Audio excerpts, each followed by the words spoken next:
Like most of you, I got into wargaming because I thought it was fun. But the great thing about this hobby is that you can accidentally learn a lot. The first thing wargaming taught me was time management. Anybody who's done a lot of the hobbying elements of wargaming knows that it takes a lot of time to assemble an army, get it painted, looking good, and on the table. When I was building an army for Saga, it was 4 points of anglo-danes. At first, my thought was, I am never going to get this done. It was a challenge because I had to be really deliberate about creating time to work on my models. If I had 30 minutes here, work on the models. 45 minutes there, work on the models. And before I knew it, my army was all ready to go. That was a moment that really taught me how being disciplined with your time is an amazing tool to getting things done. Number 2, patience and discipline. Maybe it's a big piece of terrain. Maybe it's 4 to 6 points for Saga or a couple 100 points for Warhammer. I naturally am a super impatient person. I want a project to be done fast. There are many parts of wargaming that you cannot rush. And I'm not just talking about the hobbying element. I'm also talking about getting particularly good at a game competitively. You get your butt handed to you a few times and you just think, man, when am I going to start winning games, actually? You got to lose a lot of games before you start to win consistently. You have to put the time in. But if you're patient and disciplined, you will see results, and man, they're worth it. Mental flexibility.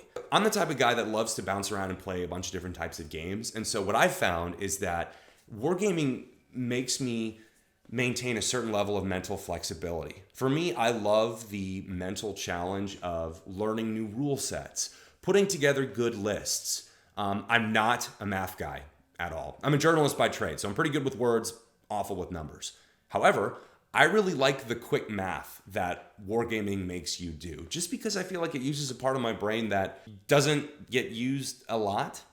Having to do the mental gymnastics and the mental challenges of wargaming is really beneficial, and it's really fulfilling too. Thinking on your feet. Perhaps my favorite thing about wargaming is when my plans inevitably go down the toilet.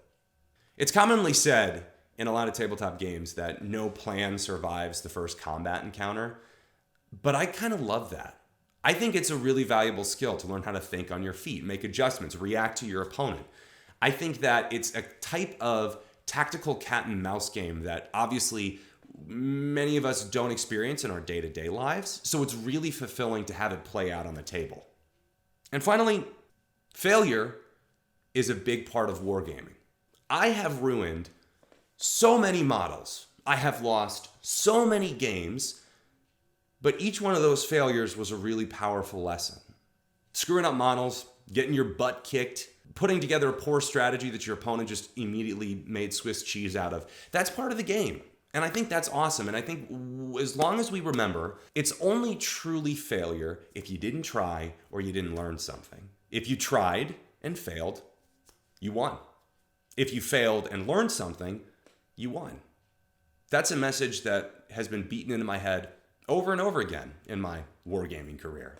I could go on, but I'll stop there. But I'd love to hear from you. What has wargaming taught you? Let me know in the comments. Thanks for watching.